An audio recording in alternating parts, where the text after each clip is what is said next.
वर आकाशवाणी नागपूरचं हे विविध भारती केंद्र आहे. 6:15 होत आहेत. प्रसारित करीत आहोत ठळक मराठी बातम्या. आकाशवाणी नागपूर हे मांगी कुलकर्णी आपल्याला ठळक बातम्या देत आहे.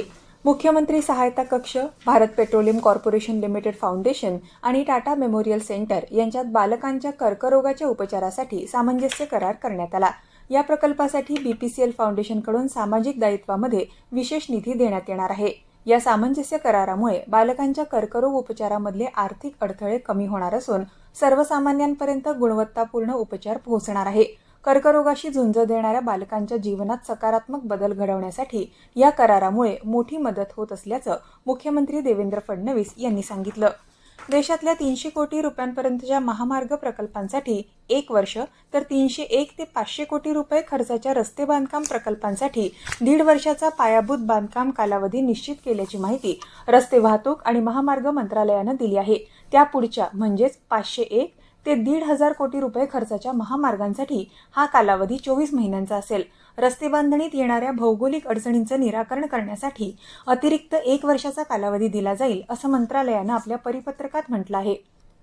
दूरचित्रवाणी वाहिन्यांचं TRP येत्या 4 आठवड्यांपर्यंत प्रकाशित करू नये असे निर्देश केंद्रीय माहिती आणि प्रसारण मंत्रालयानं श्रोता संशोधन परिषदेला दिले आहे.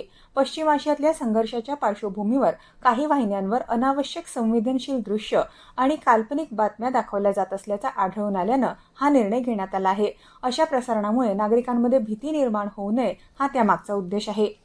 नागपूर महानगरपालिकेत यावर्षीची जनगणना पूर्णपणे डिजिटल आणि कागदविरहित पद्धतीने होणार असून त्यासाठी प्रशिक्षणाला सुरुवात झाली आहे. आयुक्त डॉक्टर विपिन यांनी अचूकता आणि पारदर्शकतेवर भर देत काम प्राधान्यानं पूर्ण करण्याचे निर्देश दिले.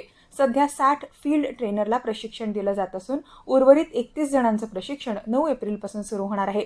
जनगणनेसाठी 4,500 प्रगणक आणि 700 पर्यवेक्षकांची नियुक्ती करण्यात आली असून प्रत्येक प्रगणक सुमारे 800 नागरिकांची माहिती संकलित करणार आहे.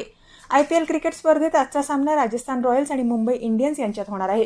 गुवाहाटी इथं बसरपारा मैदानावर संध्याकाळी 7:30 वाजता सामन्याला सुरुवात होईल. दरम्यान पंजाब किंग्स आणि कोलकाता नाईट रायडर्स यांच्या दरम्यान कोलकाताच्या ईडन गार्डन मैदानावर काल खेळला गेलेला सामना पावसामुळे अर्धवट राहिला. यामुळे कोलकाता नाईट रायडर्स संघाला पहिल्या गुणाची कमाई झाली. याबरोबरच हे ठळक बातमीपत्र संपलं. यापुढील ठळक बातमीपत्र रात्री 8:42 ऐकता येईल. नमस्कार.